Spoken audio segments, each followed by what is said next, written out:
Nous sommes aujourd'hui à Auxerre pour inaugurer la station de production d'hydrogène de l'agglomération qui alimentera des bus à pile à combustible.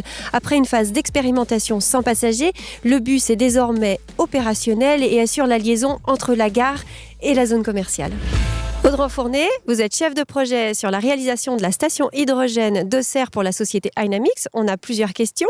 Alors, quelle va être la capacité de production de cette station ? Quel va être le temps de recharge d'un bus ?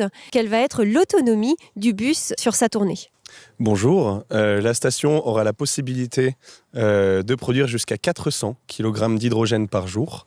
Ce qui permettra aux bus de venir se remplir dans un temps avoisinant les 10 à 12 minutes, ce qui leur conférera également une autonomie d'environ 300 km. Est-ce que cette station est prévue pour accueillir une flotte plus importante, comme les trains à hydrogène en 2025 par exemple ?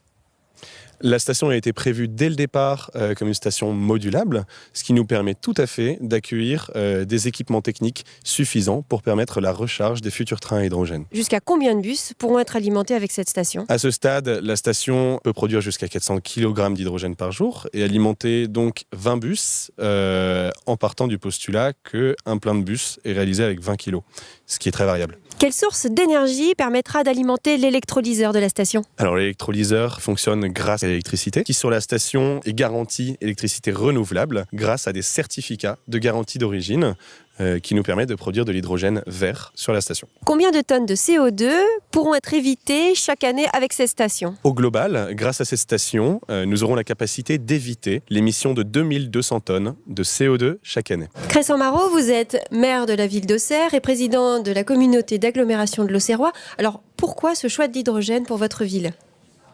Ça part d'une ambition politique, donc collective. Donc c'est l'ensemble des élus qui ont décidé de mettre la transition écologique comme fil conducteur de notre projet de territoire. On a travaillé sur la technologie hydrogène. Donc ça a commencé par les bus. Ensuite, ça a été la station de production à hydrogène vert, donc à base d'énergie renouvelable. Ce qu'on veut, c'est vraiment montrer qu'on peut faire rimer transition écologique avec développement économique. Quelle est la prochaine étape en matière d'hydrogène pour l'agglomération au-delà de la mobilité ? On parle bien de l'écosystème hydrogène avec toutes les applications possibles, toute la chaîne de valeur de la technologie hydrogène dans le territoire de l'Auxerrois. Donc on a commencé par la mobilité, on poursuit par la production d'énergie. Ensuite, on va aller sur ce qu'on appelle l'hydrogène stationnaire, donc dans les bâtiments. On va également travailler sur un incubateur. Et puis on va même parler de formation, puisqu'on va avoir besoin de nouveaux métiers. Vous voyez, c'est ça un écosystème d'hydrogène dans l'Auxerrois. Christelle Rouillet, vous êtes directrice générale de la société Hynamix. En quoi cette journée est emblématique pour votre entreprise ?